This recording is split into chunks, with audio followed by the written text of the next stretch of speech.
안녕하세요. 오늘도 사연 살롱을 찾아주셔서 감사합니다. 저는 저의 삶을 되찾기 위해 결혼 2년 만에 이혼한 30대 여성입니다. 저는 강압적이고 가부장적인 아버지 밑에서 자라 아버지가 원하는 삶을 살았어요. 제 삶을 한마디로 정의하자면 잘못 재단된 맞춤 양복이었어요. 아버지는 제 사이즈를 잘 알지도 못하면서 아버지가 원하는 대로 제 삶을 재단했죠. 그래서 전 공부를 해서 원예학과로 대학을 갔어요. 그리고 졸업 후 아버지의 요구대로 카페와 베이커리를 창업해 운영하고 있어요. 전 아버지 삶의 부속품이었어요. 강압적인 아버지 밑에서 전 힘이 없었어요. 게다가 아버지가 선택해준 제 삶이 비교적 윤택하게 흘러가서 제가 아버지에게 반항할 이유를 찾지 못했어요. 그래서 전 결혼도 아버지가 선택한 남자와 하게 되어요. 저는 도축장에 끌려가는 소마냥 결혼을 했어요. 그리고 아버지의 바람대로 아버지의 선택이 틀리지 않았다는 것을 증명하듯 결혼 생활도 윤택했냐고요? 그렇게 묻는다면 불행인지 다행인지 모르게 제 결혼은 엉망이 되었다고 말씀드리고 싶어요. 제 문제는 아니었어요. 탐욕스러운 시댁의 문제였죠. 하지만 덕분에 그게 계기가 되어서 저는 시댁에서 탈출할 뿐 아니라 저의 삶을 살게 되었어요. 그러니 불행 중 다행이라고 할까요? 오늘 저는 저의 탈출기를 보여드릴까 해요. 지금부터 시작할게요. 앞서 말했듯이 저는 강압적이고 가부장적인 아버지 밑에서 자랐어요. 아버지와 엄마의 관계를 생각하면 남자는 하늘, 여자는 땅이라는 말이 절로 나와요.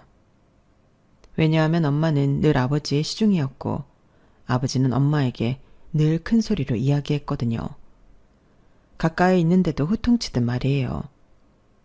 아버지 화났어? 아니, 원래 저렇게 말하잖아. 원래가 어딨어. 엄마한테만 그러잖아. 아, 물론 나한테도 그러지만 밖에서 다른 이모들 만나면 아버지 안 저래. 엄마도 알잖아요. 경상도 남자라 그래. 원래 경상도 남자가 무뚝뚝해. 그럼 엄마 아빠 커피 좀 타주고 올 테니까 빨리 좀 개어나. 빨래를 개면서 저는 아버지가 경상도 남자이기 때문에 그렇다는 주장이 이해가 되지 않았고 아버지는 무뚝뚝한 게 아니라 험상궂은 거라고 생각했어요. 그리고 엄마는 왜 저런 아버지를 사랑해 결혼했고 지금까지 시중 들며 살고 있을까 의문이 들었죠. 엄마는 가부장적인 아버지에게 단 한 번도 반항이라는 걸 해본 적이 없거든요. 짜증을 낸 적도 없어요. 오히려 알겠어요, 미안해요 이런 말을 자주 했어요. 저는 결국 엄마가 아버지의 버릇을 잘못 들였다고 정리했어요. 저렇게 받아주니까 아버지가 아직까지도 자기 멋대로 구는 거라고요. 아버지의 시중을 드는 엄마의 모습을 지켜보며 속으로 혀를 찰 때도 있었어요. 엄마 탓이 아닌데 엄마 탓을 하는 못난 딸이었죠. 하지만 그런 생각을 하면서도 저조차 이미 아버지의 시중이 되어 있었어요. 초등학생 때부터 아버지가 식사를 할 때마다 물을 따라드리는 건 기본이었고요.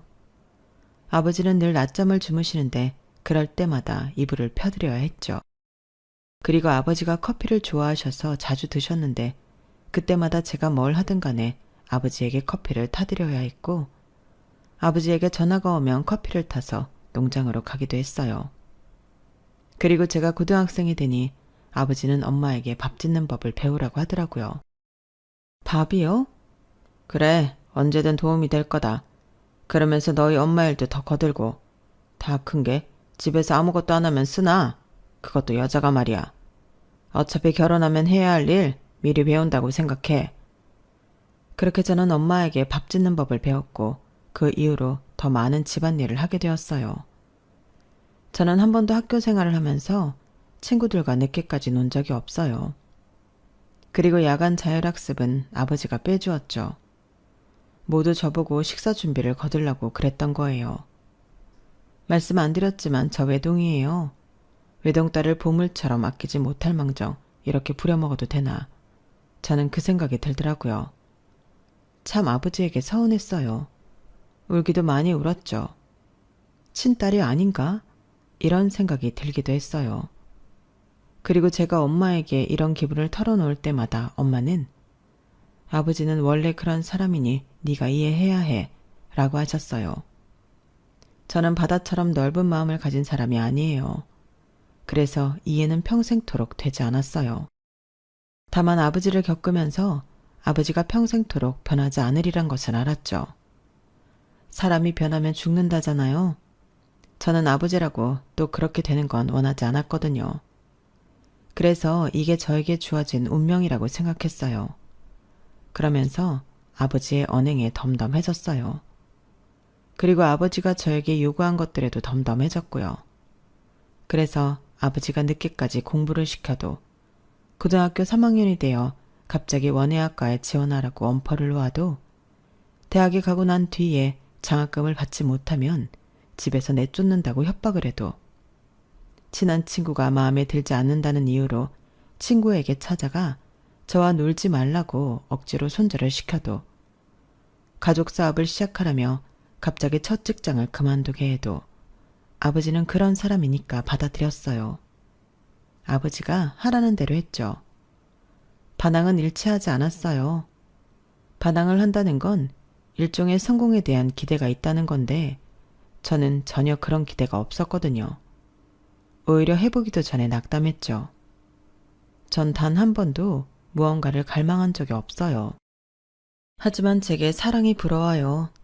제가 연애도 아버지에게 책 잡힐까 하지 않았거든요. 몇 번의 기회를 밀어냈죠. 그런데 그간의 사랑은 미약했던 걸까요? 어느 날 불어오는 춘풍에 저는 맥없이 사랑했어요. 상대는 제 가게에 오는 단골 손님이었어요. 제가 아버지의 요구대로 가족 사업을 시작했다고 했잖아요. 저희 아버지가 크게 딸기 농장을 하세요. 딸기 하우스만 5채를 가지고 있죠. 아버지는 저에게 우리 집 딸기를 주로 해서 카페와 베이커리를 창업하라고 했어요. 그래서 저는 바리스타 자격증과 베이커리 자격증을 취득해 창업을 했어요. 그리고 그 사람은 제 가게의 단골 손님이었어요. 단골 손님인 그는 올 때마다 저에게 안부를 묻고 날씨 이야기를 하면서 간단한 대화를 했어요. 그러다 이름을 알게 되고 직장도 알게 되고 사랑에 빠진 거예요.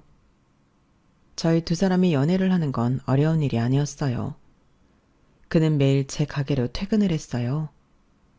카운터 근처에 앉아 남은 일을 하면서 저와 이야기도 하고 매장 청소를 해주기도 하고 그랬어요. 그때 제가 가게를 혼자 봐서 따로 다른 데에 가서 데이트를 한 적이 거의 없었지만 그래도 즐거웠고 사랑스러운 시간이었어요. 저는 처음으로 활기라는 단어를 체감했어요. 하지만 한 번도 가게에 들리지 않았던 아버지가 갑자기 가게로 와서 저희 관계에 빨간불이 켜졌죠. 누구야? 누군데 테이블을 닦아? 친구요. 남자 여자 사이에 친구가 어딨어? 아, 안녕하세요. 지은이랑 만나고 있는 허준영이라고 합니다. 만나 뵙게 되어서 영광입니다. 이빠른 소리만 하는 걸 보니 영업직인가? 나 참, 지금 이 꼴을 보니까 내가 후회가 된다. 차라리 너를 농장에 넣었어야 했어. 아빠는 사람 앞에 두고 그런 말이 어딨어요. 자네 이만 가보게. 내가 내 딸이랑 중요하게 할 말이 있으니까.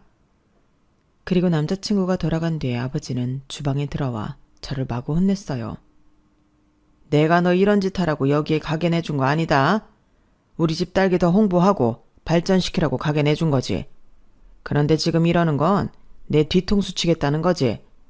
딸이라고 하는 이내가 이렇게 부모 말을 안 들어서야 당장 헤어져. 더 볼 것도 없어. 그리고 저는 남자친구를 모욕하는 그 말에 처음으로 반항을 했어요. 그런 말이 어딨어요.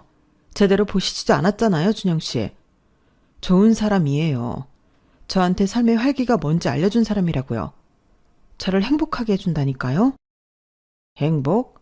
돈으로 만든 행복이 아니면 그 행복 얼마나 갈 것 같냐? 네가 사랑이라고 운운하는 게 대체 얼마나 갈 것 같냐고. 그래, 그럼 한번 물어보자. 걔 부모는 뭘 안다니? 나도 몰라요. 아직 그런 거 물을 단계는 아니에요. 그걸 먼저 물어보는 게 단계야. 왜 그런 거 중요한 걸 뒤에서 물어서 시간 낭비만 하는데. 내가 널 이렇게 헛똑똑이로 키웠니? 아무짝에도 쓸모없는 놈이다. 헤어져. 아빠는 분명 말했다. 저는 그 뒤로 아버지에게 크게 상처를 받아서 아버지와 말을 하지 않았어요. 아버지가 말을 해도 무시하고 아버지가 시키는 집안일을 전혀 하지 않고 방 안에만 틀어박혀 있었죠. 그러면서 식사도 같이 하지 않았어요. 저는 아버지와 식사조차 하기 싫었어요. 그러다 가출까지 하게 되어요. 남자친구의 집에 들어갔죠. 아버지는 매일 가게로 찾아와 집에 돌아오지 않으면 가게도 빼버리겠다고 말했고 저는 빼도 좋자고 다른 일 할 거라고 소리를 질렀어요. 아버지는 처음 보는 제 모습에 당황했어요. 남자에 미쳐서 지금 네가 하는 짓 나중에 언젠가 후회할 거다. 이제껏 내가 한 말대로 해서 네가 안 된 게 뭐가 있니? 부모라는 게 다 그런 거다. 이제껏 쌓아놓은 지식을 가지고 자식을 풍요롭게 만드는 거. 그게 부모가 하는 일이야. 그런데 네가 이런 식으로 나와? 정신 똑바로 차려라. 지금 네가 잡아야 할 동아줄은 나야. 그리고 며칠 뒤 예상치 못한 일이 일어났어요. 남자친구가 제게 이별 통보를 한 거예요. 저는 남자친구에게 무릎을 꿇고 싹싹 빌었어요. 그런데도 남자친구는 마음을 돌리지 않았어요. 나 좋자고 널 불효녀 만들 수 없어. 아버님 말이 다 맞아. 자식 이기는 부모 없지만 이긴 자식은 효자라고 할 수 없지. 이길 때까지 잘할 것 없잖아. 그리고 미안해. 내 그릇이 작아서. 그동안 행복했어. 그렇게 전 쓰디쓴 첫 이별을 했고 시련의 아픔으로 한 달에 6kg나 빠졌어요.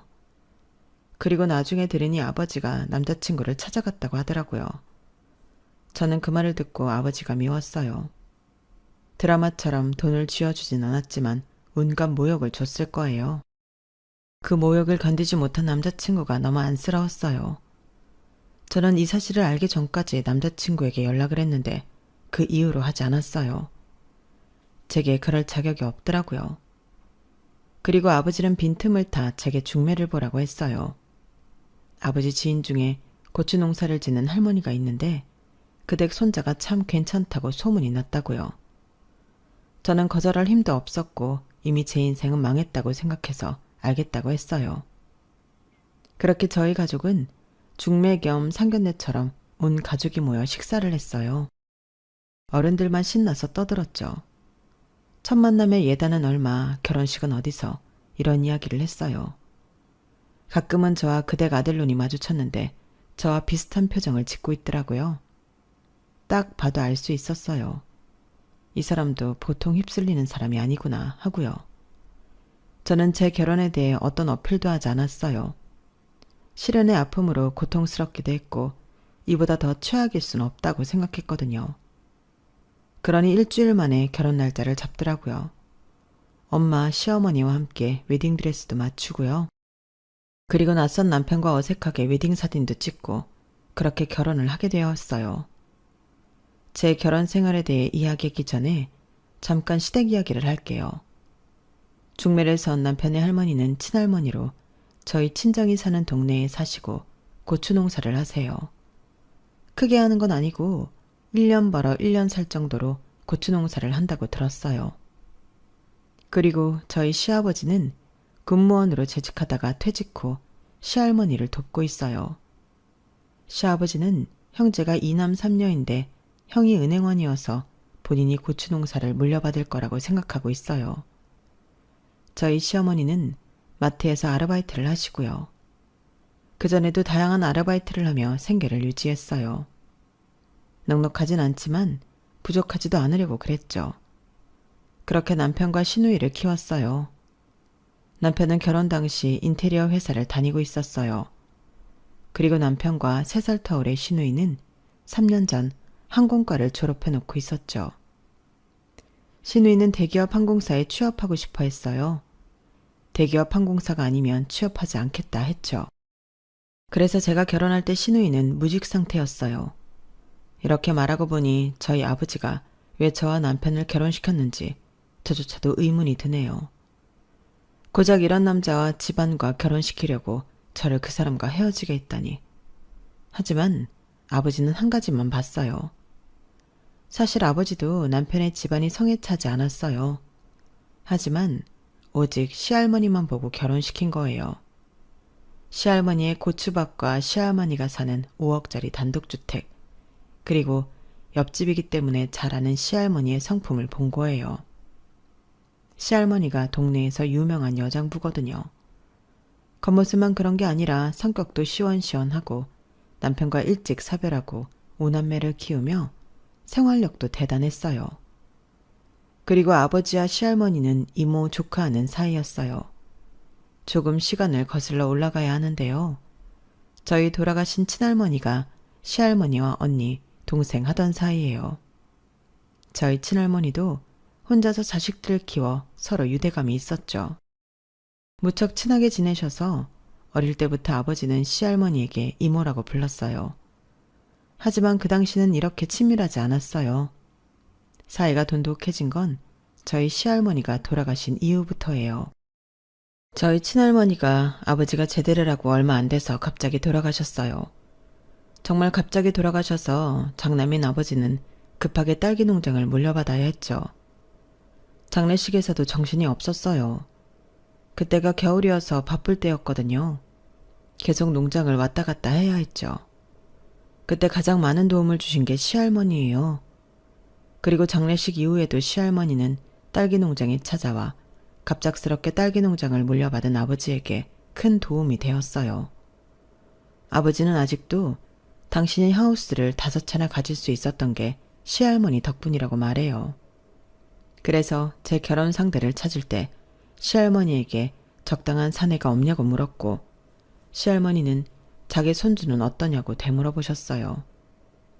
아버지는 시할머니의 아들, 그러니까 저희 시아버지가 당신 수준에 맞지 않는다는 걸 알았어요. 하지만 시할머니의 농장을 물려받으면 어느 정도 수준이 맞지 않을까 해서 중매를 결정한 거예요.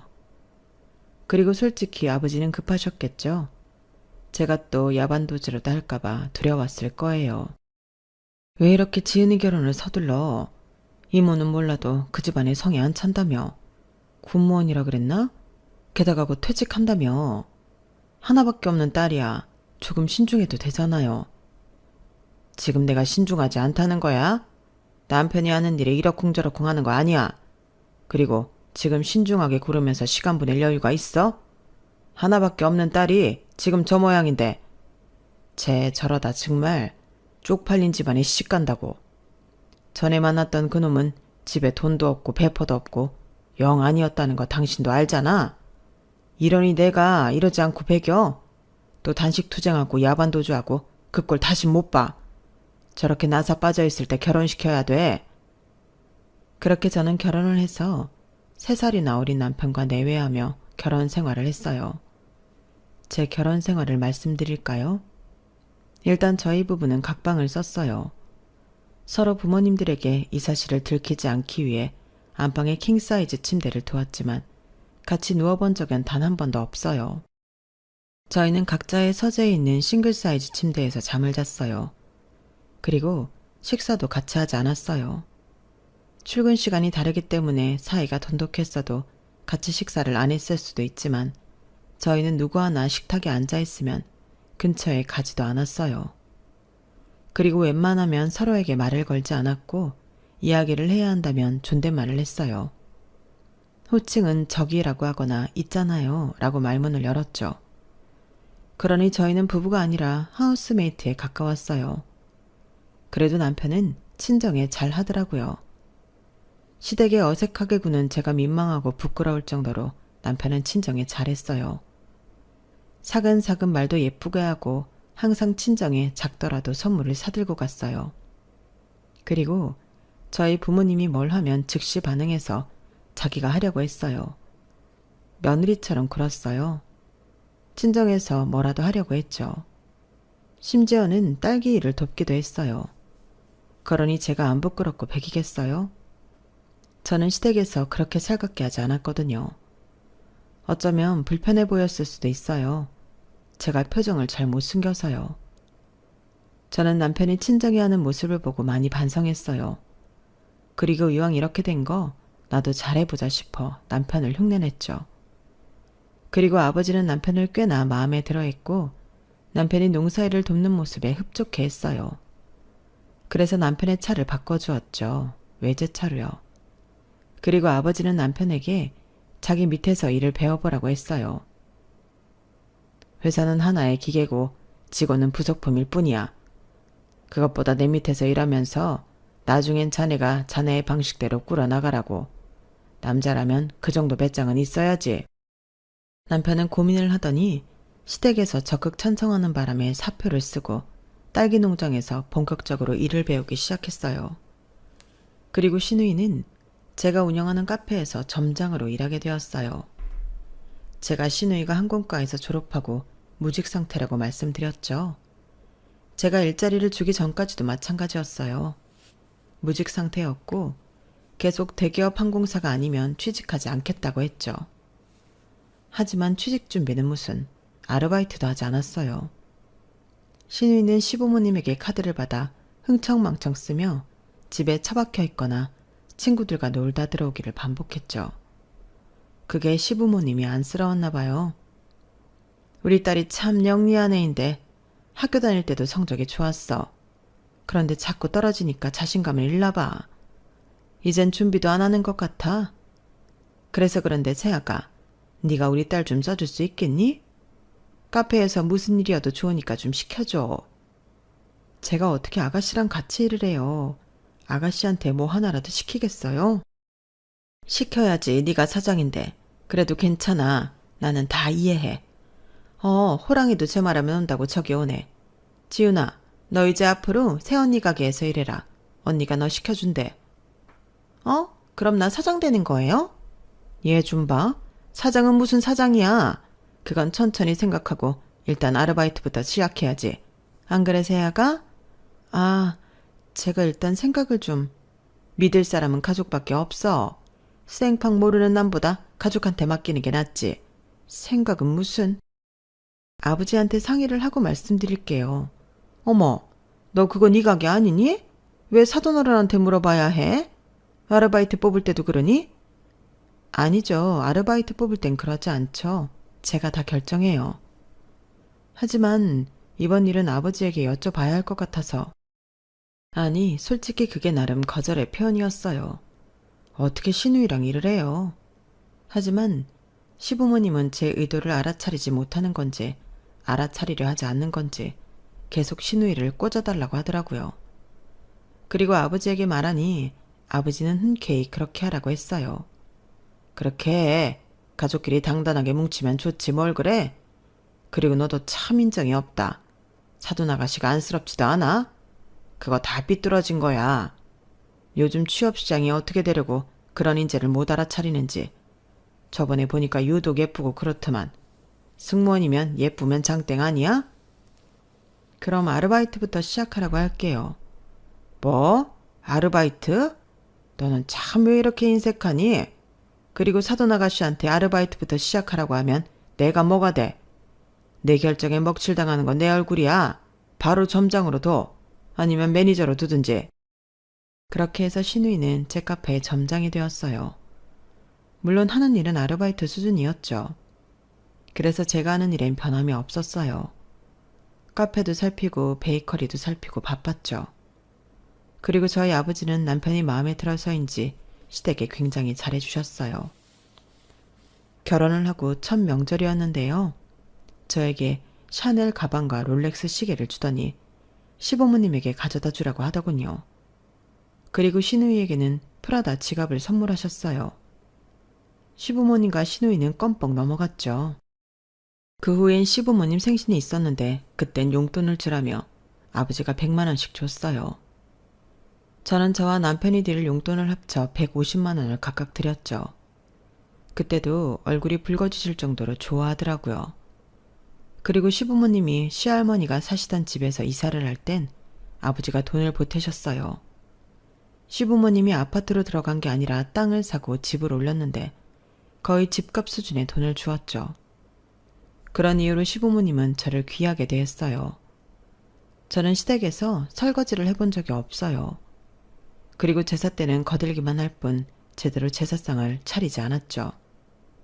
그런데 결혼한 지 1년이 지나 저희 친정아버지가 대장암 말기 판정을 받으세요. 예상하지 못한 일이어서 저희 가족뿐 아니라 시댁 식구들도 놀랐죠. 저와 엄마는 아버지를 케어하는데 시간을 다 보내야 했어요. 카페 일이 좀 능숙해진 시누이에게 맡기고 베이커리는 믿는 직원에게 맡겼어요. 엄마도 딸기 농장을 남편에게 맡겼고요. 그러면서 입원을 하지 않겠다는 고집스런 아버지를 케어하고 병원에 모셔다 드리고 했어요. 정말 정신없는 1년이었죠. 그런데 시댁에서는 저희 아버지가 아픈 와중에도 명절 선물, 생신 용돈을 기대하고 있었어요. 저희 친정 식구들은 정말 정신이 하나도 없어서 명절이 뭐예요? 생신이 뭐예요? 오늘이 월요일인지 수요일인지도 몰랐는데요. 그러니 대놓고 실망하더라고요. 아무리 사돈어른이 아프시지만 가족 행사는 치러야 하지 않니? 오지도 않고 전화도 없고 병원도 명절엔 쉬지 않아. 세상이 말세야 말세. 사돈어른도 그렇게 안 봤는데 시야가 좁으시네. 그리고 시누이와 남편이 혼자 일하는 것을 못마땅하게 생각했죠. 그래서 이제 아버지가 아프고부터 저에게 일을 시키더라고요. 설거지를 하라고 눈치를 줘서 설거지를 하기 시작했고요. 제사뿐 아니라 단순한 식사 자리에도 은근슬쩍 뒤집개와 같은 조리도구를 쥐어주었어요. 그리고 저보고 일을 못한다며 구박을 했죠. 언니는 카페에서는 잘만 하면서 여기서는 왜 그래요? 배운 적 없어요? 그러게, 야물딱지낸 줄 알았는데 완전 잘못 봤구나. 거기 탄다! 불 앞에서는 딴 생각을 하면 안 되지. 그리고 시댁 식구들은 제가 시누이와 남편을 혹사시킨다고 생각했어요. 우리 아들이랑 딸은 언제까지 혼자 일을 해야 해? 아주 힘들다고 난리야. 특히 우리 지은이는 집에 들어오기만 하면 잠만 잔다니까? 뭘 먹지도 않고. 쟤 살 빠진 것 좀 봐. 너는 느끼는 것도 없니? 아무리 네 아버지가 아프지만 산 사람은 살아야지. 산 사람이요? 저희 아버지 아직 살아계신데요. 대장암이라며 그것도 말기. 그거 손 못 쓴다더라. 너도 마음의 준비해. 저는 그 말을 듣고 무조건 아버지를 살려내야겠다고 생각했고 다시는 시댁에 갖다 바치지 않겠다고 다짐했죠.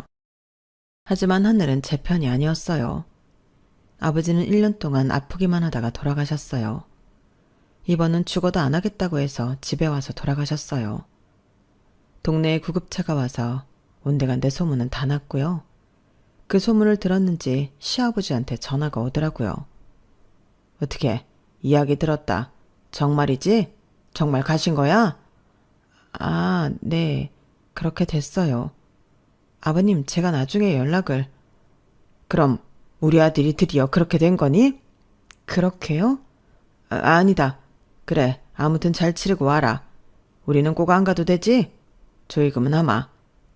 그리고 옆에 있던 남편도 전화 중이었는데요. 시어머니인 것 같았어요. 알겠어요. 알았다니까. 보고 갈게요. 저는 무슨 일인지 묻고 싶지도 않았어요. 그리고 장례식을 준비했어요. 아버지가 분홍이었다 보니 손님들이 많았어요. 저는 슬픈 것도 뒤로 한 채 사람들을 상대했죠. 시아버지는 조의금으로 10만 원을 보냈더라고요. 나머지 식구들은 조의금을 보내지도 않았고요. 별로 신경 안 썼어요. 기분이 썩 유쾌하지도 않았지만요. 그런데 조심스럽게 남편이 제게 와서 잠깐 집에 간다는 거예요.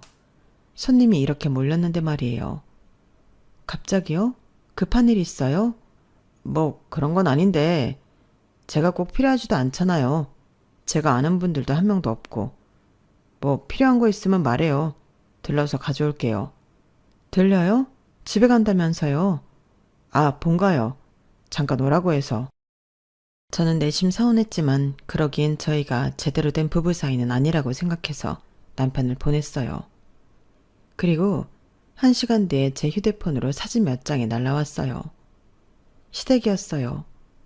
풍선이 창문에 마구 붙어있고 부잣길만 걷자라고 적힌 플랜카드가 있었죠. 그리고 제 베이커리에서 산 케이크가 있었고 갖가지 음식들이 있었어요. 술도 있었고요. 이게 뭐냐고 남편에게 물었어요. 그런데 남편은 보고도 답장을 안 했어요. 제가 전화를 했어요. 주변이 시끄러웠어요. 이거 뭐예요? 잠시만요. 이거 뭐냐니까요. 제가 다급하게 물은 뒤에 시어머니의 목소리가 들렸어요. 우리 아들. 세상에 우리 아들 복도 많지. 어떻게 그런 재산을? 그게 뭐 내 재산이에요. 아들아, 너 후계자로 키운 사람이 지금 죽었어. 그럼 뭐야? 네가 물려받는 거야. 그 어마어마한 딸기 농장을. 좋아해도 모자랄 판의 표정이 그게 뭐니? 파티야, 즐겨. 그리고 술잔이 부딪히는 소리가 들렸고 시댁 식구들이 흥얼흥얼 노래를 부르며 이제 돈방석에 앉았다고 이야기하는 소리가 들렸어요. 딸기하우스 한 채 이만큼 번다니까? 5채면 억소리 나게 벌게 생겼네. 어깨춤이 절로 난다. 저는 전화를 끊었어요. 너무 열이 받아서 숨이 제대로 안 쉬어지더라고요. 그리고 전 상복을 입은 채로 시댁으로 달려갔어요. 한 군데 들렀다가 갔어요. 제 베이커리에 들러 딸기잼이 가득 든 빅토리아 케이크를 가져갔죠. 시댁 현관문을 두드렸어요. 그러니 시아버지가 문을 열어주더군요. 술 냄새가 진하게 났어요. 열이 받더군요. 저는 신발을 신고 거실로 가서 주변을 살폈어요. 풍선에 플레잉카드, 케이크에 각종 음식들. 정말 파티를 하고 있더군요. 저는 케이크를 꺼냈어요. 거지되는 거 축하드려요. 그러면서 빅토리아 케이크를 식탁에 던졌죠. 퍽 소리가 나더니 딸기잼이 주르륵 흘러 음식을 덮었어요. 어때요? 나름 댁들 미래 같은 걸 사왔는데. 이게 무슨 짓이야? 갑자기 쳐들어와선. 그리고 뭐? 거지? 이 케이크가 우리의 미래라고? 뭔 생뚱맞은 소리야. 그리고 저는 식탁을 뒤엎었어요. 그리고 창문으로 가 풍선을 터뜨리고 플랜카드를 찢었죠. 그리고 안방으로 가서 샤넬 가방과 롤렉스 시계를, 그리고 시누이의 방에 가서 프라다 지갑을 가져왔어요. 그리고 부엌칼로 하나하나 찢고 망가뜨렸죠. 시부모님과 시누이가 경악을 했어요. 소리를 지르면서 찢어진 잔해들을 끌어모았죠. 그리고 눈물을 뚝뚝 흘리며 저에게 욕을 했어요. 이게 무슨 짓이야? 내 첫 명품 가방에 대체 무슨 짓이냐고. 악독한 것 같으니라고. 미친 것 같으니라고. 악독하다뇨. 어떤 자식이 자기 아빠 죽었다고 파티하는 시댁을 가만히 두죠? 미쳤다고 내가 가만히 두겠어? 이제껏 부자놀이 한다고 즐거웠죠. 자식 하나 팔아서 부자놀이 한다고 얼마나 즐거웠겠어. 너도 즐거웠지? 누가 너같이 겉모습만 믿고 나대는 일을 점장으로 써주겠어. 그런데 어쩌나? 이제 내가 빈털터리로 만들 건데. 나도 좋아서 우리 아버지가 퍼주는 거 가만히 내버려둔 거 아니야. 뭐가 좋다고? 뭐가 예뻤어? 노블레스 오블리주라고 알죠? 불쌍한 사람들한테 부유한 사람들이 베푸는 거 말이에요. 난 그렇게 생각했을 뿐이에요. 그러니까 댁들한테 이런 것들 어울리지도 않는다고. 곧 체할 거라고. 뭐? 너 말 다 했어? 뭐 얼마나 대단한 부자라고 그런 소리를 해? 댁들보단 잘 살죠. 알잖아. 그러니까 나한테 살살 기었던 거잖아. 댁들도 알겠지만 이 결혼 어른들에 의해서 진행된 거지. 나와 댁 아들은 의견은 전혀 없었어. 우린 봉사한 거야. 나는 아버지를 위해서, 그리고 댁 아들은 댁들을 위해서 봉사한 거라고. 그런데 이제 그 봉사활동은 끝났어. 이제 참는 것도 끝났다고. 이혼할 거예요. 이혼? 그래, 할 수 있으면 해봐. 어차피 해봤자 재산 분할하면 일부는 우리 것이라고? 웃기는 소리 말아요. 유산은 재산 상속 목록에 포함되지도 않아. 댁 아들도 서류상으로 후계자라는 증거 없고 단순 노동자일 뿐이야. 그리고 이 댁 아들이 유언 얘기는 안 했나 봐? 모든 재산은 내 이름 아래에 있어. 이혼할 거고 댁 아들과 딸은 이제 실직자야. 제가 그렇게 말하자 시부모님과 시누이는 세상을 잃은 것처럼 멍하게 절 쳐다봤어요. 저는 쐐기를 박았죠. 그리고 마지막으로 이 집도 재산분할 목록에 포함될 거예요. 이 집 올릴 때 우리 아버지가 준 돈 입금 내역 있고 돈 보내고 나서 뭐라고 문자했는지 알죠? 뭐? 이 집도? 어떻게 그럴 수 있어? 이건 우리 남편 명의로 되어 있다고. 대체 우리가 뭐라고 했는데 그래? 분명히 그랬어요. 본인들 죽으면 우리 보고 살라고요. 돈 줘서 고맙다고. 그건 우리 부부의 공동재산 형성의 일환이라는 걸 증명하고요. 여우 같은 년, 언제부터 이럴 생각이었던 거야? 너 처음부터 이럴 생각이었어? 아니, 그쪽들이 이렇게 치사하고 음침하게 굴지 않았더라면 난 가족이 되었을 거예요. 그리고 아마 위자료는 제가 많이 받을 겁니다. 왜? 위자료도 받아가겠다고? 당연하죠. 지금 여길 찍은 사진들 댁아들이 나한테 보냈어요. 난 정신적 충격을 받았으니 이것도 증거로 제출할 겁니다. 그러니 법정에서 뵙죠. 시아버지는 제 손을 붙잡고 저를 못 가게 했어요. 이렇게 하시면 감금했다고 날 거예요. 제가 그렇게 말하는데도 시아버지는 제 손을 놓지 않고 취소하라고 소리를 질렀어요. 그러자 남편이 제게와 시아버지에게서 저를 떼어냈죠. 그만하세요. 그냥 이 사람이 하라는 대로 당하세요. 저도 빈털터리로 이혼 당할 테니까요. 우리 잘한 거 아무것도 없잖아요. 솔직히 저 팔아서 이것저것 받으며 좋았던 것도 맞고요. 선물, 돈, 심지어 지훈이는 직장까지 얻었다고요. 어머니는 이 사람한테 용돈 받으니 그렇게 오래 해오던 아르바이트 그만두셨잖아요. 그리고 편하게 지냈잖아요. 그런데 저희는 이 사람 어떻게 대했죠? 이 사람은 그냥 저희한테 창고였어요. 창구이기도 했고요. 저 그동안 아버지 어머니한테 많이 실망했어요. 장인어른 장모님 앞에서 바닥에 닿도록 인사하고 선물이나 용돈 받으면 속 없는 사람처럼 좋아하고 장인어른 아파서 그간 받던 것들 받지 못하니 괜히 이 사람한테 승질내고 정말 쪽팔렸어요. 얘, 너 지금 무슨 말을 하는 거니?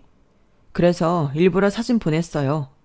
이 사람 성격을 제가 잘 모르지만 자기 아빠 죽었는데 파티하는 시댁 사람들 보면 누구든 못 참을 테니까. 그래서 불렀어요. 그리고 다행히 망쳐졌네요. 바로 코앞에 오아시스가 있는데 지금 네가 일을 망친 거야. 그건 아니? 제 일을 망친 건 언제나 아버지 어머니셨어요. 전 이렇게 살고 싶지 않았어요. 늘 말했잖아요. 음악이 하고 싶다고. 그런데 취직하라고 직장 다니라고 안정적으로 살라고 아버지 어머니가 그랬잖아요. 음악 한 곡도 편하게 못 듣게 하셨잖아요. 결혼도 마찬가지고요. 전 결혼 같은 거 안 하고 싶었어요. 아버지 어머니처럼 살까봐 죽어도 안 하고 싶었다고요. 그게 무슨 소리냐. 일단 이리 와. 이리 와서 새아가한테 사과하자. 이젠 사과하시라고요. 아까까지 있는 욕 없는 욕 다 했으면서 무슨 사과예요. 그냥 망하세요. 빈털터리로 사세요. 그러면서 남편은 제 손을 잡고 시댁을 나왔어요. 그리고 저를 차에 태웠죠. 장례식장으로 가면 되죠? 그리고 저희는 장례식장에 도착했어요. 오는 길에도 도착을 해서도 남편이 아무 말도 안 하더라고요.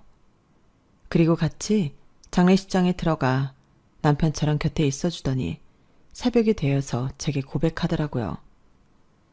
상견례였던 첫 만남에서 눈을 마주치자마자 알았어요. 저 여자도 나랑 같은 삶을 살고 있구나. 반항할 수 없겠구나. 그냥 이대로 결혼하겠구나. 그리고 정말 결혼했죠. 사실 같은 사람이라고 편했어요. 억지로 노력하지 않아도 됐고 우리 각방 썼잖아요. 아마 우리 부모님이 좀 더 매너 있고 정중한 사람이었다면 우리 이혼 못했을 거예요. 그냥 그렇게 살았겠죠. 인생을 낭비하면서. 사실 제가 너무 실망했어요. 저희 부모님한테요. 그렇게까지 할 줄은 몰랐거든요. 보자마자 사진을 찍어서 보내야겠다고 생각했어요. 아까 말했던 것처럼 내가 그쪽을 많이 알지 못하지만 시댁이 그런 파렴치한 파티를 한다는 게 화가 안 날 사람이 어디 있겠어요? 뭐든 할 거라고 생각했어요. 좀 지나쳤죠? 아니요. 속이 시원하던걸요? 그럴 수 있어요. 그럴만 했고요. 너무 마음에 담아두지 마세요. 그리고 이제 아주 끝장을 봐요. 밑바닥까지 끌어내려요. 어떻게 하려고요? 앞으로 말이에요. 정말 빈털털이 되어도 괜찮겠어요? 괜찮아요. 원래 내 몫이 아니었잖아요. 그래도 덕분에 좋은 차 타봤어요. 항상 장인어른한테는 감사해요. 물론 장모님도요. 우리 아빠 그렇게 좋은 사람 아니에요. 날 봐요. 이렇게 살고 있는데 뭘. 저한텐 좋은 분이었어요. 하는 만큼 인정해 주시는 정직한 분이었고요. 정말 어떻게 하려고 그래요? 정말 아까 했던 말처럼 해도 돼요? 돼요. 그렇게 해요. 그리고 나는 이제 우리 가족한테서 멀리 벗어날 거니까 뭐든 할 수 있지 않겠어요? 그리고 이런 말을 내가 해도 될지 모르겠지만 뭔데요? 진짜 사랑을 찾아요. 저 봤어요. 우리 결혼식 때. 우는 남자 봤어요. 네? 무슨 사연인지 전 모르지만 아직도 기다릴지도 모르잖아요. 정말 사랑했다면. 정말 사랑하진 않았을 거예요. 우리 아버지가 뭐라고 했는지 모르지만 결국 도망갔으니까. 그래도 장인어른이 무슨 말 했는지 대충 감은 오잖아요. 그쪽이라면 그런 이야기 듣고 헤어지지 않을 수 있어요? 밀고 갈 수 있어요? 아니요. 저도 도망갔을 것 같아요. 그러니 그 사람 너무 미워하지 마요. 남편은 제게 용기를 줬고 장례식이 끝날 때까지 제 곁에 있어줬어요. 그리고 시댁 식구들에게 제게 말한 대로 소송은 진행되었어요. 저는 시댁 식구들에게 호언장담한 대로 모든 증거를 법원에 제출했어요. 그래서 유산은 지켜졌고 시부모님의 주택은 다른 사람에게 팔렸어요. 그리고 전 시부모님의 악행이 인정되어 많은 위자료를 받았죠. 생각보다 많이 받았어요. 판결을 듣고 시부모님은 법원이 떠나가라 울더군요. 저는 속이 다 시원했어요. 그리고 재판이 끝나고 엄마가 제게 사과했어요. 지은아, 미안하다. 엄마가 곁에서 그래도 결혼만큼은 네 선택대로 하게 뒀어야 했는데 엄마가 너무 약했어. 그래도 아버지는 널 사랑했다. 네가 잘 되길 바라서 그랬던 거야. 그러니 너무 미워하지 말아라. 전 고개를 끄덕였어요. 그리고 엄마를 안아주었죠. 누군가 아버지가 밉냐고 제게 묻는다면 밉죠. 저를 이렇게 만든 사람이 아버지니까요. 하지만 아버지가 저를 사랑했다는 것, 그걸 부정하진 않아요. 단지 방식이 잘못되었을 뿐이죠. 솔직히 아버지에 대한 미움보다 아쉬움이 많이 남아요. 더 투쟁해 볼 걸, 더 싸워 볼 걸. 이런 생각이 이제서 비로소 들었거든요. 그래서 다음 생에도 제가 아버지 자식으로 태어난다면 그땐 단호하게 말하고 아버지와 제대로 된 투쟁을 할 거예요. 그리고 제가 만들어가는 제 삶도 틀리지 않다는 걸 보여드릴 거예요. 저는 아쉬움을 한가득 안고 법원에서 나왔어요. 그리고 며칠 뒤 전 남편에게 위자료를 받은 돈을 모두 보냈죠. 그러자 전 남편에게 곧장 전화를 하더라고요. 뭐냐고 물었어요. 그동안 3살 많은 누나랑 살아줘서 고맙다고요. 그래서 보냈어요. 집에서는 좀 벗어났나요? 뭐든 해봐요. 뭘 하든 응원할게요. 정말 고마웠어요. 그래도 지환 씨가 좋은 사람이어서 숨막히지 않았어요. 전 남편은 웃으며 전화를 끊었고 자기도 저를 응원한다고 고맙다고 하더군요. 그리고 저를 누나라고 불렀어요. 그렇게 저희는 가끔 만나 서로 응원하는 사이로 남았어요. 그리고 딸기 농장은 같이 원약과를 넣은 친척 오빠가 투입되어서 세 가족이서 운영했어요. 카페와 베이커리도 그대로 있고 나중에 여유가 생기면 2호점을 낼 생각이에요. 그리고 소문을 들어보니 시부모님은 시할머니 고추밭에서도 완전히 쫓겨났어요. 집도 잃고 직장도 잃어서 일단은 급한 대로 친척집에서 살고 있어요. 시누이는 결혼을 했어요. 다른 지역 과수원을 하는 집 아들과 결혼을 했더라고요. 또 중매인 것 같아요. 사람은 역시 고쳐서 쓰는 게 아니라니까요. 그리고 저는 용기를 내서 그 사람에게 연락을 했어요. 그리고 이번 주에 만나기로 했어요. 금요일에 만나기로 했는데 그날이 벌써부터 기대가 되고 떨려요. 이제 앞으로 제 인생은 제가 주무르고 만들어서 살려고요. 여기까지가 제 사연입니다. 여러분들도 혹시 누군가에 의한 삶, 수동적인 삶을 살고 있다면 감히 말씀드려요. 용기를 내라고요. 저도 했으니 여러분들도 용기를 내실 수 있을 거예요. 우리 당당하게 살아요. 행운을 빕니다. 여러분, 사연 댓글에 응원과 현명한 조언 부탁드려요. 좋아요와 구독은 저에게 큰 힘이 됩니다. 오늘도 좋은 일 가득하세요.